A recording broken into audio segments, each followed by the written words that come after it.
Hey, what's up, guys? Cox97 here with The Walking Dead Volume 5, The Best Defense Summary. Now, I kind of have a little bit of a sore throat, so I might be going a bit slower than I have in the past. Now, really quickly, I just want to point out one thing.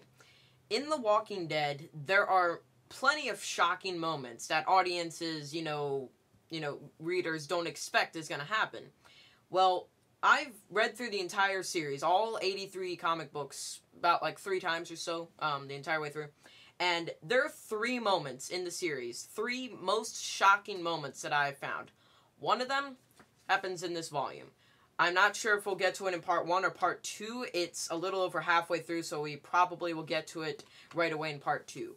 But this one has the first huge shocking moment that many people do not see happening. Second one happens in Volume 8, and then the last one actually happened in the most recent comic book to date, number 83, which technically happens in Volume 14, but they haven't come out with Volume 14. So, yeah. We're gonna get right to it. Previously, in The Walking Dead Volume 4, basically, everyone's just gonna get used to living at the prison. Volume 4 kind of ended a lot of storyline going through with Volume 3 and Volume 4. They kind of go in pairs of 2 each, volumes and stuff. This one is the beginning of another 2, and then the 6th one follows up right after it. We lost a character in Volume 4. We lost Alan. He was a wreck anyway from Volume 2 after Donna, his wife, died, so, he was useless anyway, so I'm glad he died. But yep, so now we've lost 5 characters so far from Volume 1. Will we lose any more in this volume? Well, we will find out. I have water. Alright, so right off the bat, we are back at the prison. Rick and Dale are checking the hallways, checking around, seeing if things are safe. They're chatting and stuff, talking about, how things are going and stuff. And then they run into Tyrese, and Tyrese was like, I was just checking this place. So Tyrese and Rick still aren't really getting along very well, obviously, because they had a huge fight in Volume 4. They're checking the prison, making sure everything is safe. And then they find Maggie and Glenn, and they found something. They found, looks like a suit, an armored suit. And they point out where the huge armory of guns and everything is. And yeah, they got these, 10 of these really bulletproof armor suits that they can wear. So that'll be cool. That's what you actually find on the front cover there, that black stuff. So yeah.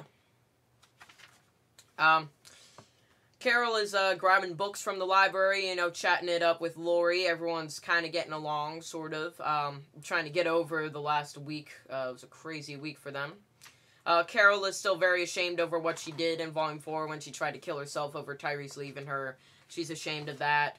Lori is, her only friend, really. She really loves Rick and Lori. She asked her if they love her, and they're like, sure, I guess so. She's taking it the wrong way. Carol she's slowly kind of losing it. She's slowly losing it. But yeah, so they're deciding to get all of the gas into the RV as much as they can, just in case if they have to make a big escape from zombies or something. Rick goes over to talk to Alan, who's dead, and he's talking at the grave, which, he points out that this probably is making everyone think I'm crazy, but whatever, it helps me deal with the sadness. So what they're going to do is they're going to go into the parking lot outside of the prison to scavenge some gas and get into the RV. Carl wants to come along to distract the zombies, but they deny his wish. They're still walking around, in between the 3 fences and stuff, trying to distract the zombies so that Rick and Glenn can scavenge the gas. Glenn shows up in the armored suit, like, here you go, Rick. So then Rick gets suited up. Not in his birthday suit, in the armored suit. So then they go out. Then he still has his hatchet with him. He's had that hatchet for a while. That's like his main weapon, So they're killing zombies and stuff. They're moving out. Glenn has the mask, the visor on, just for the full effect. He's really liking the suits. They figure, hey, I mean, if they're bulletproof, they should at least be bite-proof. I mean, that makes sense. So they go over to scavenge the gas and stuff. They hear something, they look up, and oh my god, it's a helicopter. That looks really good. Why don't we follow that?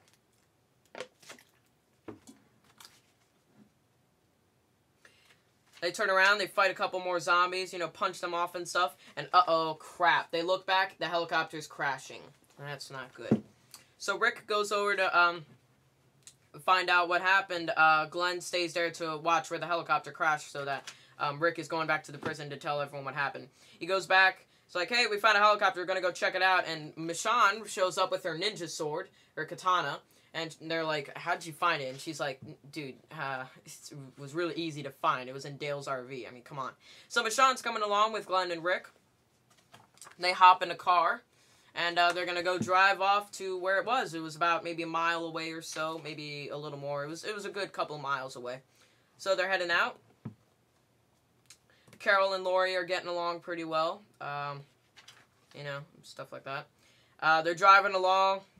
And Rick asks, wait a second, Glenn, how did you, you know, get into this car? Were the keys in? And he said, nah, I used to steal cars back in the day when I needed money. Yeah. So, they're driving along. There are plenty of zombies on the road and stuff, so they gotta, you know, be careful.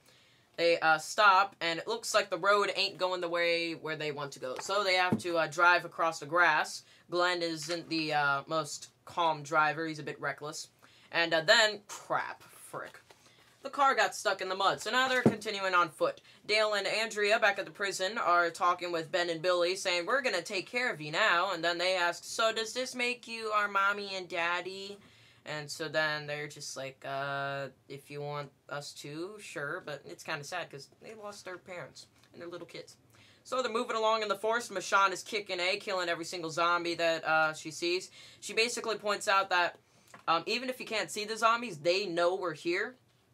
So as long as we move fast enough, they'll keep on following us until we stop. And that builds up the more and more zombies. So, I mean, that's not good.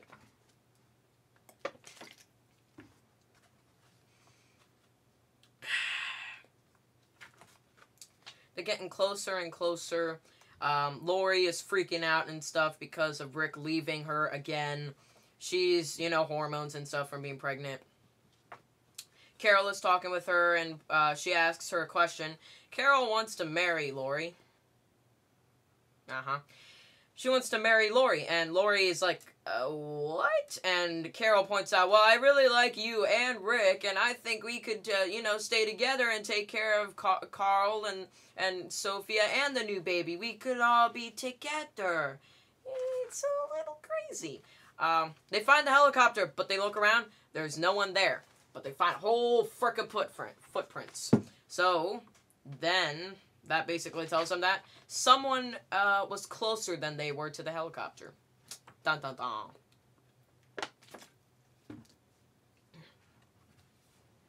Jeez. So they look around. There were plenty of people. Apparently they got the people in the helicopter, so they're going to go check it out even more. Carol and Lori are talking over. Finally, Lori just says the wrong thing from her being pregnant and just says basically, no, you're freaking crazy. So then Carol gets angry and leaves. You know, things aren't going the best between Carol and Lori now. They were, you know, good friends. Tyrese is waiting at the gate and realizes, well, Axel, you and I need to sit out here and wait for them to get back here. We're just going to sit here all night long, waiting for them to get back. Boring job. So they're continuing on foot, trying to figure out where they might have gone. They see a sign, Woodbury, and that's about a mile away. So then they figure, oh, well, let's go there. Let's head to Woodbury. They're back at the prison. Carl is telling Lori not to worry because even though Rick is left numerous times, he always comes back fine. He never gets hurt. He'll live forever. So Tyrese is talking with Axel and basically says, you know what? I believe they'll get back here. I'm not worried. It's just I'm wondering what's, you know, holding them up. What's taking so long? Maggie is talking with, she goes into her father's room because she's kind of worried about Glenn, you know, stuff like that. Still continuing on foot, moving along. Michonne is pointing out that there are lots of zombies following us, so let's keep moving quickly. Can't stop now. Dale is talking with Andrea. Everyone's basically worried about the people who left and stuff.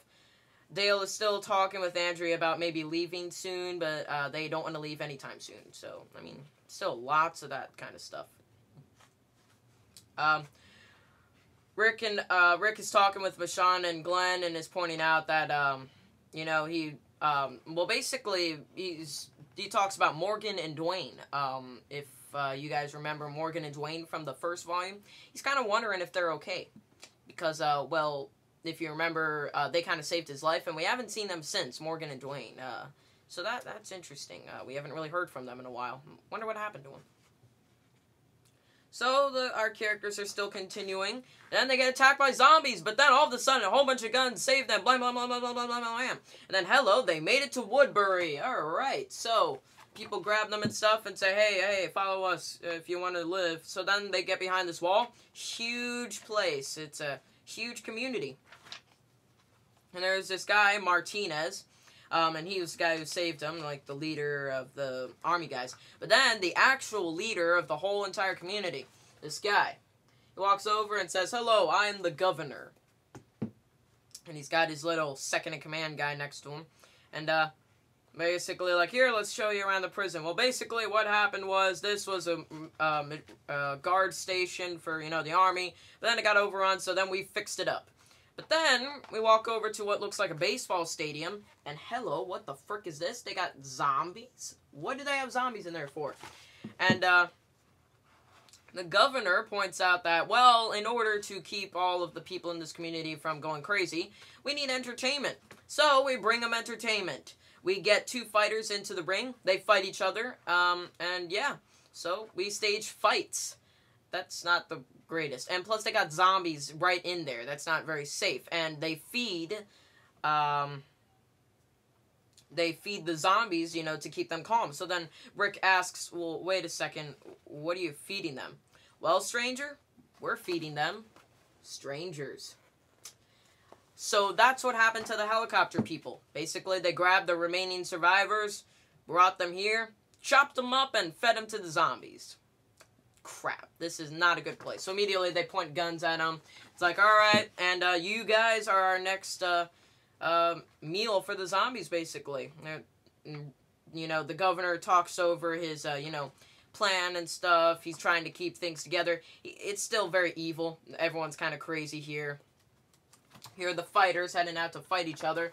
They're talking over, and it's like, alright, I know that you came from somewhere. We don't know where, but I want to find out, and you're going to frickin' tell me right now. So Rick is immediately telling him, we ain't going to tell you crap. So then he's like, you know what, I don't think you know how serious I am. He grabs him by the hand and pushes him down on the table. This other guy who's really strong pushes him down and says, you know what, you're going to tell me where you came from and get me supplies or else. So then he grabs a knife, and he says, do I make myself clear? Thwack! How about now? What? He just sliced his knife right onto Rick's wrist. What the frick? That doesn't look too good. And if you see a picture right here, his hand popped right off. Rick just got his frickin' right hand cut off. Holy frickberries. By the way, that's the shocking moment. That was the shocking moment. So then immediately, Michonne, awesome Michonne, attacks the governor, knocks him down, and bites his frickin' ear right off. Spits it right out. So take that, governor, you motherfricker. Then they pull her back, and then he says, you know what? I'm gonna torture you. I'm gonna torture you. Insane. Get our one-handed friend into the infirmary so we can save his life. So then I can torture him some more later. Glenn, you're going to stay in this other area and get tortured even more. So this is not good. Not good at all. So they take Rick into, by the way, Rick is unconscious. They take Rick into this room, and there's this doctor here. His name is Dr. Stevens. And Stevens is like, well, what the heck? What just happened? And he says, this chick bit off my ear. Save this guy's life that I cut his hand off. I'll come back for you to heal my ear. He lost his ear, so, oh well. Hey, he deserves it. Fricker, he just cut off Rick's hand.